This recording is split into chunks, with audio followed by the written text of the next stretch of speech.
भाजपा से जितने भी नेता टूट करके जो आए हैं वो ओबीसी वर्ग के हैं, क्योंकि भाजपा ने ओबीसी वर्ग को मिनिस्टर तो बनाया लेकिन उन्होंने उनका हक नहीं अदा किया, और यही हाल ये मुसलमानों के साथ में किया। तो क्यों वोट देने लगे उसको? भाजपा की सरकार आने की तो आप छोड़ दीजिए, ये इतिहास के पन्नों में दर्ज हो जाएगी कि कभी भाजपा की हुकूमत थी। इससे पहले भी जब सरकार अखिलेश जी की बनी थी तो इन्होंने कहा था कि हम 18% जो है मुसलमानों को आरक्षण देंगे, कोई आरक्षण नहीं दिया। मुजफ्फरनगर में दंगा हुआ, वो नाच गाना डांस हो रहा था, वो अपने उसमें मस्त रहे और ऐसे सो गए कि किसी का फोन उठाने को तैयार नहीं, उधर के लोग मरते रहे। वो मुस्तकिल 1-1.5 महीने दंगा चलता रहा, लेकिन उनको जो है होश ही नहीं था। अंधभक्त सिर्फ बीजेपी में नहीं होते, एक पार्टी और उधर भी अंधभक्त होते हैं। भारतीय जनता पार्टी कोई भी वरिष्ठ नेता हो, प्रवक्ता हो, कोई भी नेता 10 मिनट की स्पीच दे सकता है जिसमें वो मंदिर और मस्जिद, अखिलेश यादव समाजवादी पार्टी, पाकिस्तान, हिंदुस्तान, शमशान कब्रिस्तान की बात ना करता हो। सेम डिटो हालत यही पर ही है। MIM का कोई भी प्रवक्ता, कोई भी लीडर 10 मिनट बाद विकास के मुद्दे पर नहीं कर सकता। ये मैं चैलेंज कर रहा हूँ।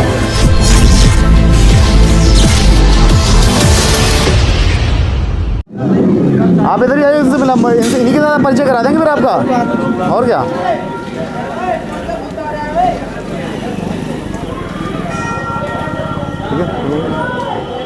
नमस्कार दोस्तों, मैं राहुल कमल और आपने देखना शुरू कर दिया है पांचवा स्तंभ।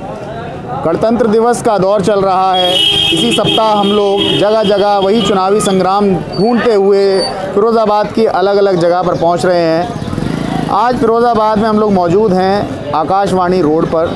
यहां पर कुछ लोगों ने हमें बुलाया है।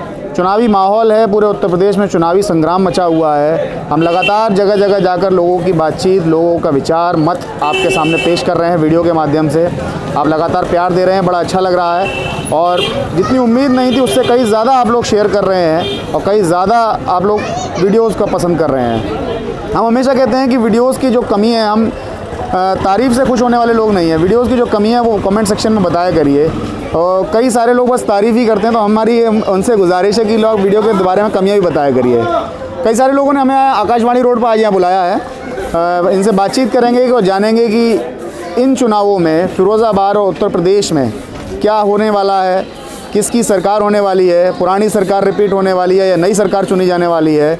नई सरकार चुनी जाएगी तो किसकी चुनी जाएगी, किस आधार पर चुनी जाएगी। देखिए तमाम अलग अलग समर्थक हैं, इनसे हम बातचीत करते हैं। जी, नाम बताइए। जी, मेरा नाम कयूम खान है जी, मैं इसी क्षेत्र का रहने वाला हूँ, आकाशवाणी रोड का। जी, क्या लग रहा है चुनाव इस बार फिरोज़ाबाद का बड़ा रोमांचक और इंटरेस्टिंग होता जा रहा है। रोज़ प्रत्याशियों के नाम घोषित हो रहे हैं। जो पहले समाजवादी पार्टी के सब प्रत्याशी थे, इस बार एक नए सब प्रत्याशी आ गए हैं।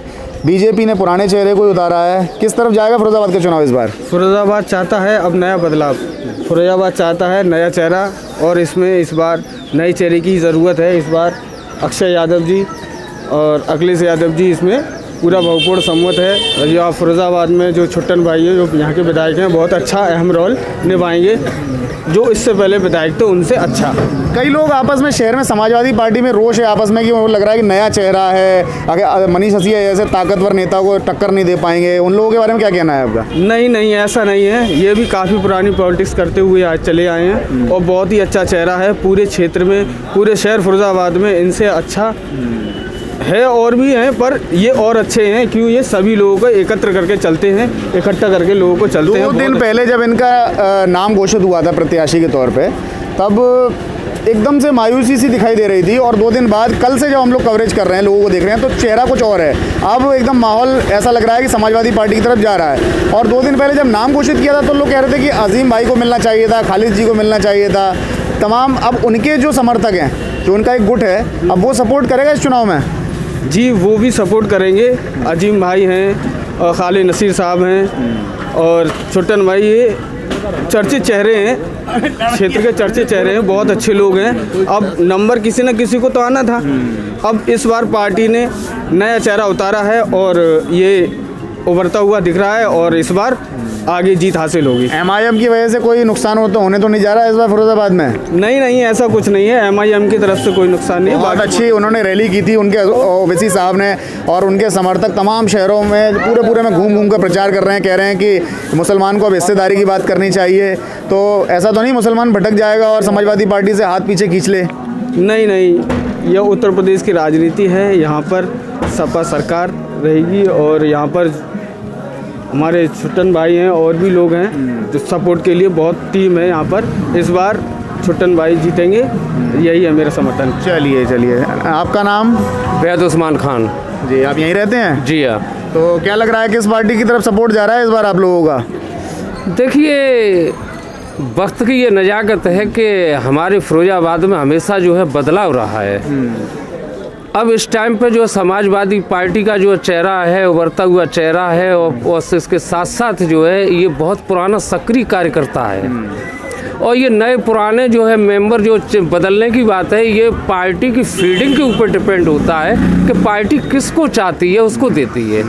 इससे कोई मतलब नहीं बनता है कि जैसे कि हमारे पूर्व जो एमएलए थे, चाहे सपा के कोई भी रहे हो, चाहे नसीर साहब रहे हो, चाहे अजीम साहब रहे हो, अथवा कोई और भी रहे हो, लेकिन इससे कोई फ़र्क नहीं पड़ता। बात ये है कि पार्टी के पास जिसके पक्ष में फीडिंग जाती है उसको टिकट दिया जाता है। और ऐसा नहीं है कि ये जो लोग जो है रूठा बंटी की ऐसी कोई बात नहीं है, और जो सभी लोग मिलकर के सपोर्ट कर रहे हैं। ऐसी मजबूत खबरें आ रही हैं कि खालिद नसीर का जो गुट है और अजीम भाई का जो गुट है वो नाराज़ है, वो परेशान है कि ये तो नए चेहरे को उतार दिया। उन्हें बहुत उम्मीद थी कि हमें इस बार टिकट मिलेगा, लेकिन उनको नहीं मिला। तो ऐसे में वो लोग सपोर्ट कैसे करेंगे फिर ये नए प्रत्याशी जी को?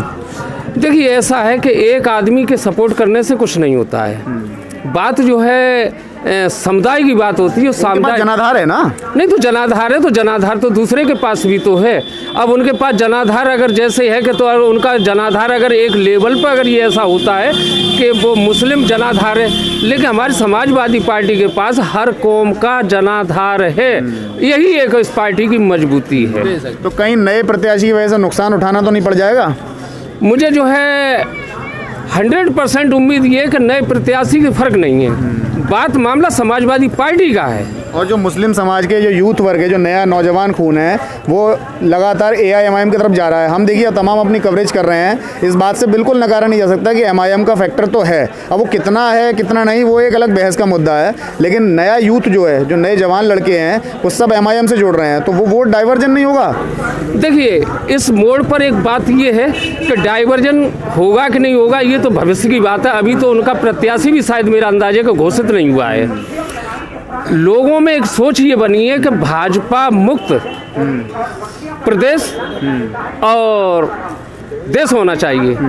तो जहाँ पर जो है मुस्लिम नौजवान अथवा जो भी जिस मतलब एज का है बंदा वोटर है, उसकी ये सोच है कि अगर सशक्त प्रत्याशी अगर सपा का है तो सपा को दिया जाए, और अदरवाइज कहीं कांग्रेस का भी अगर मतलब प्रत्याशी अगर जो सशक्त होता है, दूसरी जगहों के लिए कह रहा हूँ, तो वहाँ उसको वोट दे दिया जाए। मतलब कहने का मतलब है कि OBC वोट जो है इस टाइम पे 100% जो है सपा के पक्ष में जा रहा है। क्योंकि उसकी एक मिसाल है कि भाजपा से जितने भी नेता टूट करके जो आए हैं वो OBC वर्ग के हैं। क्योंकि भाजपा ने OBC वर्ग को मिनिस्टर तो बनाया, लेकिन उन्होंने उनका हक नहीं अदा किया, और यही हाल यो मुसलमानों के साथ में किया।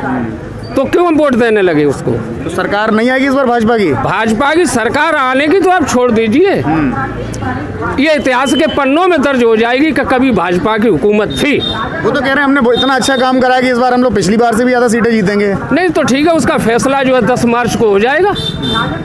उनको मठ में जाना पड़ेगा और ये इनको जो थैला टांग के जाना पड़ेगा। योगी जी और मोदी जी को कह रहे हैं? बिल्कुल सफेद बात है। अरे भाई, उसका साक्षात प्रमाण ये है कि हरिद्वार में धर्म संसद हुई, तो वहाँ पर जो RSS के जो समर्थक थे उन्होंने मुसलमानों के प्रति क्या बोला ये सारे देश ने सुना, सोशल मीडिया ने सुनाया, लेकिन गोदी मीडिया ने तो कुछ नहीं बताया।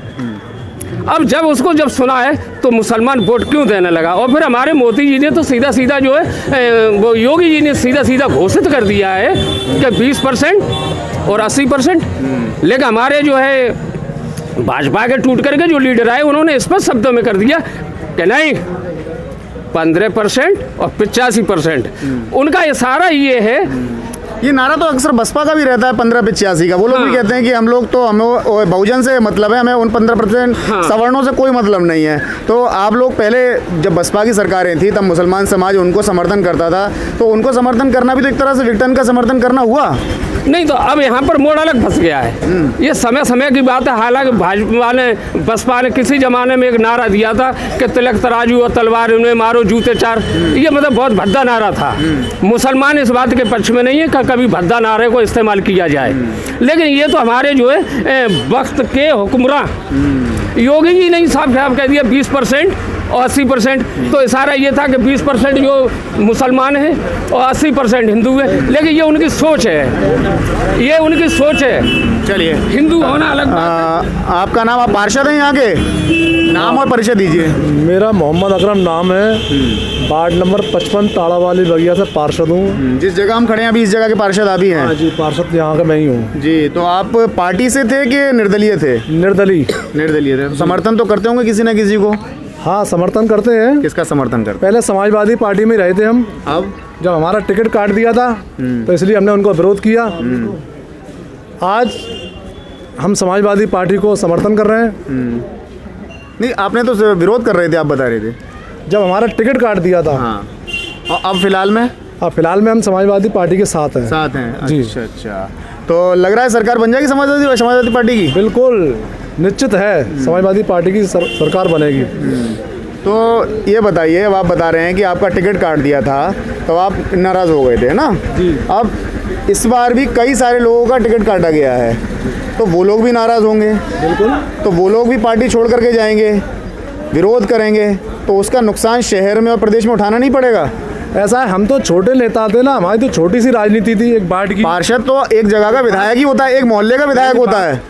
अब जैसे मान के चलिए, मेरे ऊपर कोई दबाव तो था नहीं, मेरे ऊपर कोई मुकदमे तो लगे नहीं है कि आज मैंने पार्टी छोड़ दी तो मतलब मुझे कोई घर से उठा के ले जाएंगे या मुझे परेशान करेंगे। ये तो मेरा पर्सनल मामला था, छोटा सा कार्यकर्ता था मैं। अब ये बड़े लेवल की बात है, जो बड़े लोगों के टिकट काटे हैं वो क्या करेंगे, क्या नहीं करेंगे। उठाना पड़ सकता है कि नहीं? नहीं, शहर में तो ऐसा कुछ दिखता नहीं है, क्योंकि इस बार जो जनता ने मन बनाया है, सर्वे के आधार पर ही टिकट मिला है। जिस बंदे को टिकट सर्वे के आधार पर मिला है? सर्वे के आधार पर ही टिकट मिला है। जो सर्वे हुआ था अपने शहर में कि तीसरे बंदे को टिकट दिया जाए, तीसरे को दिया जाए, टिकट दिया जाए, जनता की आवाज़ थी, जनता के कहने पर टिकट मिला है। जो देखिए, अब कई सारी खबरें ये आ रही हैं कि टिकट एक ऐसे व्यक्ति को मिला है जो अभी शहर में पॉपुलर नहीं है, और सामने जो नेता खड़ा है वो आज तक चुनाव हारा नहीं है। तो कहीं ना कहीं लोगों का ये मत है कि अब AIMIM का वोट परसेंटेज बढ़ जाएगा। ऐसा तो कुछ होने नहीं वाला? नहीं, ऐसा नहीं है। ऐसा है, शहर की जनता हमारी अब चाहती है बदलाव, क्योंकि माननीय असिया जी जो है 4 बार जीत चुके फिरोजाबाद से। अब यहाँ की जनता चाहती है बदलाव, नया चेहरा चाहती है। चलिए, आपका नाम और परिचय? मेरा नाम मोहम्मद शारिक है और मैं यहाँ से पूर्व सभासद रहा हूँ। आप भी सभासद रहे हैं? अच्छा। नहीं, मैं निर्दलीय रहा हूँ। निर्दलीय रहे हैं, तो किसी पार्टी को सपोर्ट तो करते होंगे? हाँ, जाहिर सी बात है, हर आदमी की अपनी अपनी आस्था है पार्टी में। तो मेरी भी एक पार्टी से सपोर्ट करते हैं? ऑब्वियसली मैं समाजवादी पार्टी को बिलोंग करता हूँ। समाजवादी पार्टी को सपोर्ट करते हैं ज़्यादातर। ये समाजवादी पार्टी के ही लोग हैं, कोई MIM का कोई नहीं है यहाँ पर जो MIM को सपोर्ट। अगर एक भी हो तो बताइए, क्योंकि क्या होता है कि ज़्यादातर बहुमत में जो एक आवाज़ होती है दब जाती है, वो कोई बताता ही नहीं है कि हाँ मैं सपोर्ट करता हूँ, क्योंकि ज़्यादा लोग दिखाई दे रहे हैं समाजवादी पार्टी के। अगर कोई एक भी हो तो बताइएगा, हम आपकी बात करवाएंगे यहाँ पे आके, ठीक है? हाँ। तो क्या लग रहा है शहर में ये नए जो प्रत्याशी चुने गए हैं इस बार, जो बता रहे हैं कि इस बार नया चेहरा है, तो नया चेहरा शहर अपनाएगा इस बार? दरअसल एक लंबे टाइम से जो है फिरोजाबाद शहर के अंदर खालिद भाई और पूर्व विधायक अजीम भाई ये राजनीति करते रहे हैं। वर्तमान में हमारे पास जो चेहरा है वो छुट्टन भाई हैं, जो पिछली 30 सालों से समाजवादी पार्टी की सेवा कर रहे हैं, सक्रिय कार्यकर्ता हैं। शहर उनको अच्छी तरह जानता है, मिलनसार आदमी है। और अगर आप बाई कास्ट अगर बात करें तो मैं सिद्दीकी हूँ और छुट्टन भाई अलवी हैं। अच्छा। लेकिन मैं उनको समर्थन करता हूँ, मेरा वोट उनके साथ है और पूरा समर्थन उनके साथ है। आपने बहुत एक बढ़िया बात कही और मुझे भी याद दिला दी कि 2 दिन से ये बातचीत चल रही है शहर में कि मुस्लिम समाज में पहले तो ऐसा सुनने को नहीं मिलता था कि अब जात बिरादरी को ज़्यादा उछाला जा रहा है। जब से इनकी प्रत्याशी होने की घोषणा हुई है, क्योंकि पहले ये कहते थे कि शीशगढ़ और पठानों में लड़ाई चलती है, जो सिद्दीकी होते हैं और जो पठान होते हैं इनमें लड़ाई चलती है, इसी वजह से इन लोगों को टिकट वितरण में हर बार परेशानी आती है समाजवादी पार्टी को, और इस बार इनको टिकट मिल गया है तो ये दूसरी किसी बिरादरी से हैं, तो लोग कह रहे हैं हम इसीलिए ही समर्थन नहीं करेंगे क्योंकि ये इस बिरादरी से हैं, और आप बता रहे हैं आप सिद्दीकी हैं, आप समर्थन करने को तैयार हैं। जी। तो फिर जी, मैं नई पीढ़ी से ताल्लुक़ रखता हूँ और हमारी जो पुरानी पीढ़ी है, आप देखेंगे कि पुराने ज़माने में लोग पैसा कमाया करते थे और बुरे कामों में फंसा करते थे, लेकिन आज की जो युवा पीढ़ी है वो जिम्मेदार है, सुलझी हुई है, वो अपना पैसा कमाती है, अपने विकास में लगाती है, अपने बच्चों की तालीम में लगाती है। तो मैं युवा पीढ़ी हूँ, मेरी सोच पुरानी नहीं है भाई, मैं इस जात और पात को और मैं नहीं मानता हूँ। मुझे मालूम है छुट्टन भाई अच्छे आदमी हैं तो उनका समर्थन करना चाहिए। समर्थन इसलिए भी करना चाहिए क्योंकि वो समाजवादी पार्टी के प्रत्याशी हैं और हमारा जो सिंबल है, हम इस बार साइकिल को देख करके वोट करेंगे और जनता से यही अपील भी कर रहे हैं। देखिए वही तो मैं कह रहा था आपसे, हमने आपको लाइव सेशन में बताया था कि 73वां गणतंत्र दिवस मना रहे हैं, लेकिन ये गणतंत्र दिवस तब गणतंत्र होगा जब हम इन जाति पाति से ऊपर उठ के, धर्म समुदाय से ऊपर उठ के वोट करेंगे, अच्छे नेताओं को चुन करके विधानसभा और संसद में भेजेंगे, तभी तो कहलाएगा कि हाँ ये असली गणतंत्र है भारत का। जी चाचा से बात और करेंगे बस। चाचा नाम बताइए। नौबत हुसैन। नौबत हुसैन नाम है आपका। तो आप भी सपोर्ट करते हैं, किसको सपोर्ट करते हैं? समाजवादी पार्टी? समाजवादी पार्टी को सपोर्ट। MIM को तो नहीं करते? नहीं। अगर करते हो तो सच सच बताओ भाई ऐसा है ना, आपके क्षेत्र में बहुत लोग हैं MIM के। मेरा मतलब जिसको हम चाहेंगे कि निकल ले आए उसको सपोर्ट करेंगे।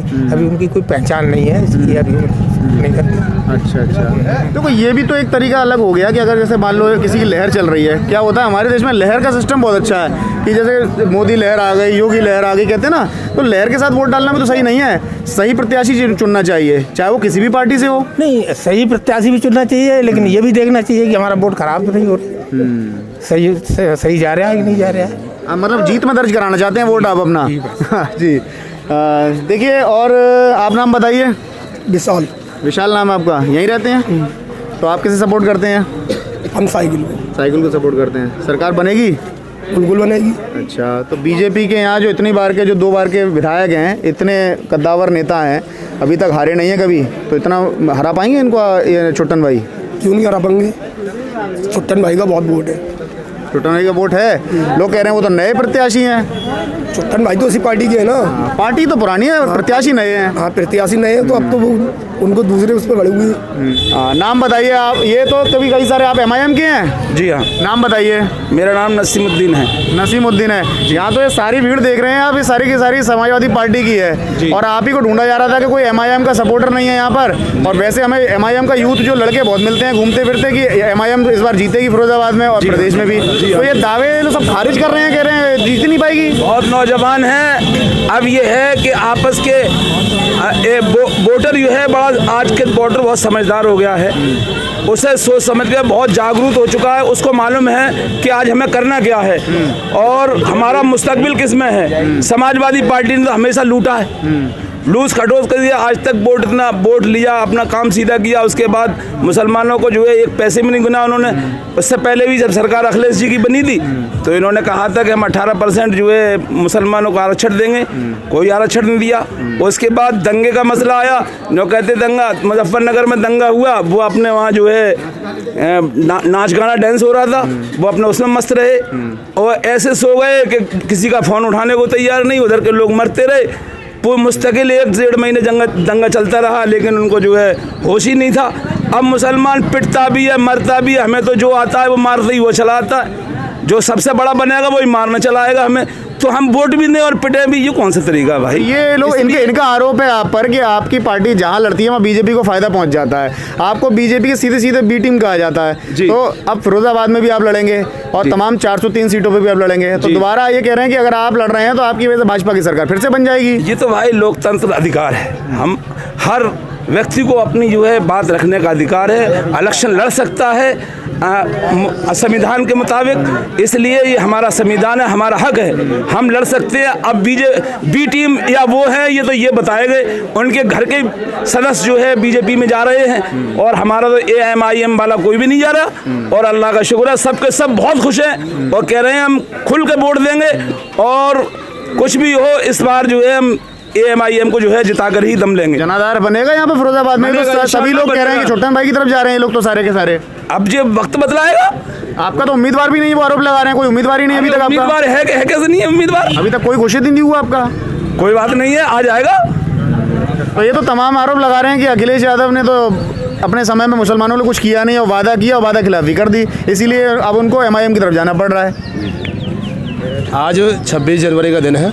मैं आपके चैनल के माध्यम से पूरे देश को और यहाँ के शहरवासियों को गणतंत्र दिवस की मुबारकबाद देता हूँ। और इनके जवाब में मैं ये कहना चाहता हूँ कि अंधभक्त सिर्फ BJP में नहीं होते, एक पार्टी और उधर भी अंधभक्त होते हैं। आप कुछ भी करिए, ये आप MIM के लोगों को अंधभक्त कह रहे हैं? बिल्कुल आप सही समझे। तो ये देखिए, अंधभक्त तो नहीं वो कह रहे हैं, हमारा तो लोकतांत्रिक अधिकार है कि हम तो जिसकी एक पार्टी है, हमारी एक संवैधानिक पार्टी है, कॉन्स्टिट्यूशन के हिसाब से चल रही है और इलेक्शन लड़ रही है, तो वो तो सपोर्ट कर रहे हैं। इसमें अंधभक्त कहाँ से हो गए वो? नहीं, दरअसल ब्लाइंड समर्थन आदमी को अपनी अल्लाह ने इंसान को दिमाग दिया है, हमें उस दिमाग का इस्तेमाल करना चाहिए। नहीं, मैं इनकी बात को एक तार्किक रूप से मैं ये कहता हूँ, फिरोजाबाद विधानसभा के अंदर 1,60,000 मुस्लिम वोट है और वोटिंग जो परसेंट है वो 55%, 56%, अधिकतम 60% होती है। हम सारा वोट इनको दे देते हैं, ठीक है। तब भी डेफिनेटली ये हार रहे हैं। कैसे? डेफिनेटली ये हार रहे हैं क्योंकि 1,60,000 का जो परसेंटेज है 90%, सॉरी 60%, वो है 90,000 वोट। अगर 90,000 वोट सारा मुसलमान आ रहे, मैं भी इनको वोट दे दूं, तब भी ये हार जाएंगे। अच्छा, आप ये कहना चाह रहे हैं कि उनके पास एकता नहीं है, सारी वर्गों का वोट नहीं है, समाजवादी पार्टी पे सारी वर्गों का वोट है। हाँ जी, है ना? MIM सिर्फ मुस्लिम वोट का बंटवारा करने का काम कर रही है। मैं इन्हीं की बात का अगर समर्थन करूं, हम सारा वोट इनको दे दें, तब ये 90,000 वोट लेकर आकर हार जाएंगे। तो इसमें कहाँ समझदारी कि हमें मालूम है दलदल है सामने और हम कूद जाए उसके अंदर भी जान दे दें, कहाँ की समझदारी है इसके अंदर, बताइए। ये गणित तो सही समझा रहे हैं कि अगर 90,000 या 1,00,000 भी वोट पड़ जाएगा तब भी आपका विधायक नहीं चुना जाएगा, तो फिर कैसे जीतिएगा फिर? अरे बहुत वंचित समाज के लोग और बेचारे पिछड़ी जातियों के लोग बहुत परेशान हैं BJP सरकार से और समाजवादी से। उनका मुंह फिर चुका है पूरी तरीके से और अल्हम्दुलिल्लाह ओवैसी साहब से सारे लोग जुड़ रहे हैं और जाटव समाज के लोग भी जुड़ रहे हैं और हम सरकार बना के दिखाएंगे। सरकार में हमारे बगैर सरकार बनेगी नहीं उत्तर प्रदेश की। अच्छा, किंग मेकर की भूमिका निभाएंगे? जी जी, इंशाल्लाह। तो ये कह रहे हैं, इनका देखो सीधा आरोप है कि आप देखिए गणित जो वोटों का है कि 90,000 वोट या 1,00,000 वोट आप ले आए, मान लीजिए 1,10,000 20,000 भी ले आए, तो भी आप जीतेंगे नहीं।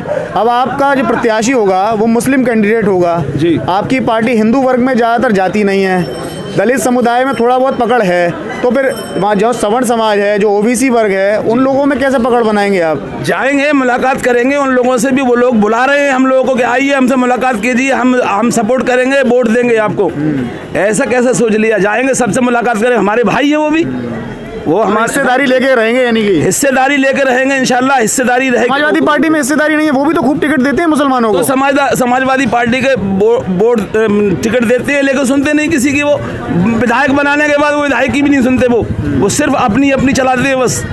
माँ सिर्फ परिवार की सुनी जाती, किसी की नहीं सुनी जाती। देखिए, इनका सीधा आरोप है परिवार की सुनी जाती है। वहाँ तो जैसे पहले की सरकार है, ये आरोप तो भाजपा भी लगाती है, ये आरोप आपकी MIM भी लगा रही है कि उनमें केवल परिवारवाद है। वो सारी सीटें, अच्छे मंत्रालय, सब कुछ अपने परिवारों को देते हैं और मुसलमानों को केवल वोट बैंक का इस्तेमाल करते हैं। मैंने अभी आपसे ये कहा कि अंधभक्त सिर्फ उधर नहीं होते, इधर भी होते हैं। दूसरी बात, भारतीय जनता पार्टी कोई भी वरिष्ठ नेता हो, प्रवक्ता हो, कोई भी नेता 10 मिनट की स्पीच दे सकता है जिसमें वो मंदिर और मस्जिद, अखिलेश यादव समाजवादी पार्टी, पाकिस्तान, हिंदुस्तान, शमशान कब्रिस्तान की बात ना करता हो। सेम ड्यूटो हालत यहीं पर ही है। MIM का कोई भी प्रवक्ता, कोई भी लीडर 10 मिनट बाद विकास के मुद्दे पर नहीं कर सकता। ये मैं चैलेंज कर रहा हूँ। अब मैं कह रहा हूँ दूसरी बात, हम लोग यहाँ खड़े हुए हैं, इस सड़क पर खड़े हुए हैं, वो पोल लगा हुआ है, वो लाइट लगी हुई है। जिस सड़क पर ये खड़े हुए, समाजवादी पार्टी सरकार में सड़क बनी, वो पोल समाजवादी पार्टी सरकार में लगा, ये LT लाइन समाजवादी पार्टी सरकार में लगी, वो स्ट्रीट लाइट समाजवादी पार्टी सरकार में लगी, पानी की लाइन समाजवादी सरकार में बनी, सड़कें बनी समाजवादी सरकार में बनी। इन्होंने क्या किया हम आपको बताएं। ये MIM का पहला इलेक्शन नहीं है जो पहली बार लड़ेंगे। इससे पहले भी विधानसभा का इलेक्शन लड़े, 11,000 लाए, हराने का काम किया समाजवादी पार्टी को। नगर निगम का इलेक्शन आया, फिरोजाबाद की आवाम ने पूरी भरपूर झोली भर के उनको वोट दिए। कितने? 57,000 वोट। पाया क्या? हमने एक समाजवादी पार्टी का मेयर खो दिया और नई आबादी का बेड़ा गर्क कर दिया। हमने तो आपके अजीम भाई उस सपोर्ट में चले गए थे, अब आप उस बात को नकार रहे हैं कि अजीम भाई जो हैं वो उनके अगर सपोर्ट नहीं भी होगा तो कोई दिक्कत नहीं है, नए प्रत्याशी जीत जाएंगे। उनका सपोर्ट यानी उनके पास जनाधार तो है, यानी कि वो एक नई पार्टी के साथ अगर खड़े हो जा रहे हैं तो उसके पास भी 57,000 वोट आ जाता है। इस बात को मान रहे हैं आप? नहीं, दरअसल मैं आपको बताऊँ, MIM के पास भड़काने काम कर रही है। इनकी जो स्पीच है एकदम प्रभावशाली है, जो लोगों के दिलों पर और दिमाग पर असर करती है। ये सिर्फ समाजवादी पार्टी को टारगेट करते हैं, विकास के कार्यों को टारगेट करते हैं, कभी भी विकास के मुद्दे पर एक्शन नहीं लड़ते। हमने सड़क बनवाई, इन्होंने गड्ढे करवा दिए, बनवा नहीं पाए, गड्ढे करवा दिए। हाँ, ये जो गड्ढे हैं यहाँ पर दाएं बाएं आप जाएं, इस रोड पर 5 पार्षद हैं, 2 निर्दलीय, बाकी सब MIM के पार्षद हैं। गड्ढे हैं सड़कों में, भरवा नहीं सकते, 5 साल हो गए इनको। लाइटें बंद हैं, भरवा नहीं सकते। पानी भरवा आकाशवाणी रोड पर 4 साल से हमने निकलवाया, निर्दलीय होकर के, एक आम आदमी होकर के। पार्षद नहीं कर पाए इस काम को। तो जनता ने आपको मौका दिया खिदमत करने का, आप नाकाम साबित हुए। देखिए तकिए 1 दर्जन के आसपास विधायक वो आपके पार्षद बने थे, है ना, और तमाम लोग ओवैसी साहब से मिलने भी गए थे। तो एक आपके जो MIM के इतने सारे लोग होने के बावजूद, भले ही अभी आपका कोई मेयर या क्या कहते हैं पार्षद नहीं है, वो विधायक नहीं है, तो भी आपके लोगों में मैंने देखा है, कई सारे लोगों में नाराज़गी है कि जो आपके अभी पार्षद बने हैं वही काम नहीं करा पा रहे हैं। आपकी पार्टी के जो मुखिया हैं ओवैसी साहब, उन्होंने कई जगह कहा है कि हम घोषणा पत्र में बिलीव नहीं करते। जो सारी पार्टी अपना मैनिफेस्टो उतारती है कि हमारी सरकार बनेगी तो हम ये काम करेंगे, तो आप घोषणा पत्र लिखेंगे नहीं तो फिर आप काम कैसे करेंगे? अगर आपकी सरकार बनेगी या किंग मेकर की भूमिका निभाएंगे तो क्या वादों के साथ जाएंगे पब्लिक के बीच में? वादों के साथ क्या, जो लोग हैदराबाद गए हैं वो हैदराबाद में उनका जो है हिस्सेदारी है, वहाँ वो विकास कर रहे हैं। यहाँ उनकी हिस्सेदारी तो नहीं है। अब जो सरकार चला रहे हैं 20 साल से 30 साल से, विकास तो वही करेंगे कि बगैर सरकार वाला आम आदमी उनके पास तो हथियार है, वो तो पहले से कह रहे हैं कि 300 यूनिट फ्री बिजली के साथ वो चुनाव में जा रहे हैं। अब आपके पास कोई वादा ही नहीं है तो लोग कैसे आपकी बात मानेंगे? अरे ये झूठे वादे तो पहले भी कर चुके थे। 18% का आरक्षण देने का मुसलमानों का, वही नहीं पूरा किया, ये क्या पूरा करेंगे? 300 यूनिट कुछ नहीं होगा। नहीं, कुछ नहीं, खोखले वादे है ये। इन वादों में कोई भरोसा नहीं किया जा सकता।